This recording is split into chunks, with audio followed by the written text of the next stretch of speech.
Hello everyone, কিছু ফলের test একদম টেস্টলেস, কিন্তু প্রাইস এত বেশি থাকে। এই ফলটা যেমন ও যে অ্যাভোকাডো, এটা কিন্তু একদম টেস্টলেস, কোনো টেস্ট নাই। মানে এটা কিতার লাগে মানুষে খায় তাও আমি জানি না, কিন্তু এটার প্রাইস অনেক বেশি হাই। বাংলাদেশে তো খুবই বেশি হাই, বাট আজকে আমি এটা দিয়ে বানাইমু ভর্তা। আমি আগেও পেঁয়াজ আর টমেটো কাটি লিছি, তো দেখি এটা আসলে আনা হয় ঠিকই, কিন্তু খাওয়া হয় না। তো এই তো কাটি নিলাম, ভর্তা বানাইমু। এটা কোনো মানে মজাও নাই, আমি কিতার লগে এগুলো তুলনা দিতাম, কিন্তু আজকে একটা ভর্তা বানাইবো আমি ইয়ে দিয়ে খাওয়ার লাগে, তরতিয়া দি।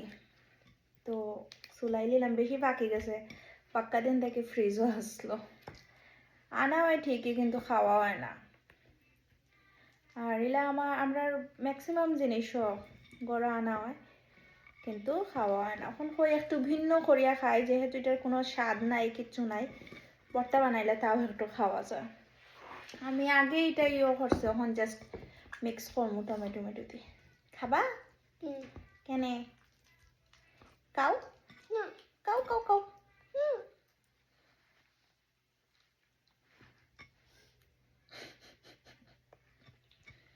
এটা খায় হলে মানুষে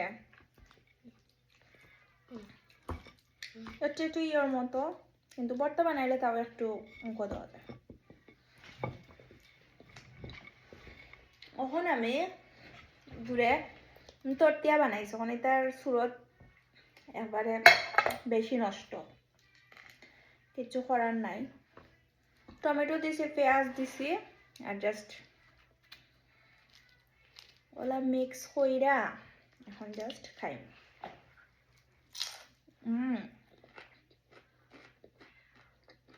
একটু মজা লাগে, খাই যায় না মারা।